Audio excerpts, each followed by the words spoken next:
Hello বন্ধুরা, কেমন আছো তোমরা সকলে? আশা করি তোমরা সকলে ভালো আছো। তো সবাই জানি যে এখন আমের সিজন আসতে চলেছে। তো আমাদের ছাদ বাগানে যে আম গাছগুলো আছে ওগুলো তোমাদের সঙ্গে শেয়ার করব। তো আম গাছগুলোয় মুকুল এসছে, ওই মুকুলের পরিচর্যা কেমন করব ওটা তোমাদের বলবো। তো আম গাছ আমার ছাদে আছে 6টা আম গাছ। তো ওই 6টা আম গাছ পুরো তোমাদের বলবো।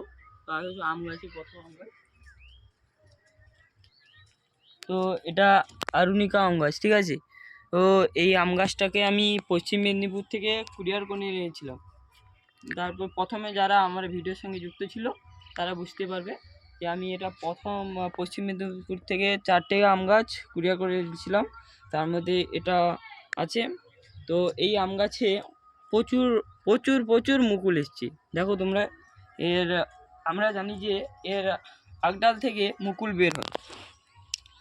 আমরা স্থানীয় গাছে দেখেছি আগডাল থেকে মুকুল বের হয়, কিন্তু এই গাছে তার উল্টো, এর ডালেও মুকুল বেশি বের হচ্ছে। দেখো ডালে সারি সারিভাবে মুকুলের আগমন হয়েছে, দেখো ভর্তি হয়ে আছে। এদিকে আসো, এদিকে দেখো, এখানেও আছে। তো এই গাছে প্রচুর পরিমাণে মুকুল এসছে। তো এই মুকুল যখন বড় হবে তখন হয়তো এগুলো ঝরে পড়ে যাবে, কারণ এ ছত্রাক আক্রমণ করে এবং অনেক ধরনের পোকামাকড় আছে। তো রাতের বেলা যখন কুয়াশা পড়ে না, তখন এই মুকুলগুলোর উপরে কুয়াশা পড়ে যায়। সকালে উঠে যদি আপনারা পারেন তো তোমরা এখানে জল স্প্রে করবে, ঠিক আছে। মুকুলের উপরে জল স্প্রে করবে যাতে কুয়াশাগুলো ধুয়ে যায় বন্ধুরা। তো এই গাছগুলোতে এখন মুকুলের আগমন হচ্ছে। তো মুকুলের আগমন হওয়ার সময় তোমরা বেশিরভাগ একটু আম গাছের গোড়ায় জল দিয়ে রাখবে, কারণ মুকুল যখন আসে তখন এই গাছের খাদ্য বেশি প্রয়োজন হয়, জল খাদ্য। তো তোমরা দিয়ে রাখবে। দেখো আমি এই গাছের গোড়ায় জল দিয়ে রেখেছি। তো ক্যামেরা হয়তো ঠিকঠাক মতো বোঝা যাবে না, তবুও বলছি।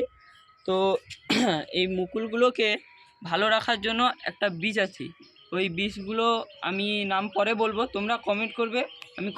তোমরা কমেন্ট করলে আমি বলবো। তোমরা কমেন্ট করছো না তাই আমি ভিডিওতে বলছি না, যদি কমেন্ট করো তাহলে আমি বলবো। তো চলো, আরও আমাদের অনেক গাছ আছে, ওই গাছগুলো কন্ডিশন দেখাবো এবং কীভাবে মুকুল এসছে ওটাও দেখাবো বন্ধুরা। এটা আম্বিকা গাছ। আগের গাছগুলো দেখেছিলাম মুকুল ভালো বেরিয়েছে, এই গাছটা দেখো কম মুকুল বের হয়েছে, এখান থেকে একটু শুধু মুকুল বের হয়েছে দেখো। তো আর উপরে দেখো মুকুলগুলো বের হচ্ছে আর শুকনো হয়ে যাচ্ছে হালকা টাইপের, দেখো এখানে শুকনো হয়ে যাচ্ছে, ঠিক আছে। তো এগুলোতে মাটির হয়তো প্রবলেম, এবং এটা বাইরের গাছ তো তাই এগুলো ঠিকঠাকভাবে হচ্ছে না। তো পরবর্তীকালে আমরা যখন মাটি চেঞ্জ করব বা ভালোভাবে পরিচর্যা করব তখন এগুলো হয়তো ভালোভাবে মুকুল আসবে, ভালোভাবে ফলন দেবে। চলো আরেকটা গাছে যাই।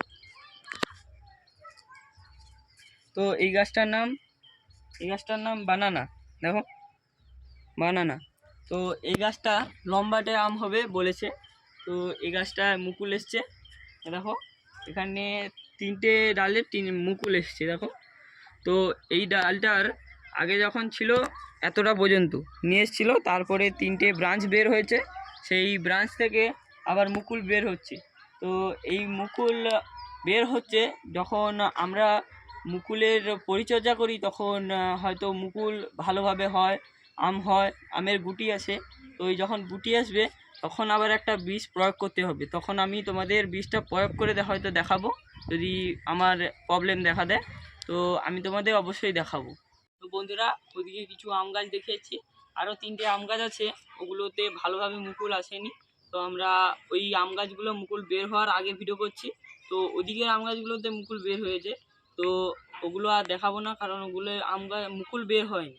তো আরও 2টো গাছ আছে আমার লেবুর গাছ, এটা মৌসুমি লেবুর গাছ, এটা ভালোভাবে ঝোপালা হয়েছে, খুব ভালোভাবে ঝোপালা হয়েছে, ঠিক আছে। তো এগুলোতে ফুলের আগমন খুব ভালোভাবে হয়েছে। তো এগুলোতে হয়তো ঝরে পড়ে যাবে, তবুও আমাদের কীটনাশক প্রয়োগ করতে হবে, ঠিক আছে। তো এইভাবে আরও একটা ভ্যারাইটির গাছ আছে, এই দেখো দুটো একই গাছ, কিন্তু ওইটাতে ফুল অনেক বেশিভাবে এসছে এবং এটাতে খুব কম এসছে। দেখো এখানে কিছু কিছুভাবে হয়ে আছে এবং সবে ঝোপালো হয়ে শুরু করছে, ঠিক আছে, সবে ঝোপালো হওয়া শুরু করছে। তো বন্ধুরা আরও একটা গাছ আছে, তোমাদের দেখাই, চলো আসো। তো বন্ধুরা এটা বাংলাদেশি কুলের গাছ, ঠিক আছে, জামকুল। তো এটা কালো জামকুলের গাছ। তো এই জামকুলে একটু মুকুল এসছে, দেখো, বেশি আসেনি, একটাই এসছে, ঠিক আছে। তো এই জামকুলের গাছে 10-15টা 1 কেজি হয়ে যাবে। নার্সারি দাদা বলেছিল, এটা সাদিয়া নার্সারি থেকে কিনেছিলাম। তো যখন আনি তখন এর কন্ডিশান খুব খারাপ ছিল। তো এখন ভালোভাবে ঝোপালো হয়েছে, দেখো, ভালোভাবে ঝোপালো হয়েছে, দেখো। তো বন্ধুরা, তো এতে আমি কিছু টমাটোমের কিছু বীজ ফিজ কিছু দেইনি, তবুও টমাটোমের গাছ হয়ে গেছে, কেন জানি না, হয়তো মাটির সঙ্গে মিশে চলে এসছে কি অন্যভাবে চলে এসছে জানি না, কিন্তু এখানে টমাটোমের গাছ হয়েছে। তো এই টমাটোমের গাছেও ফুল এসছে, ঠিক আছে।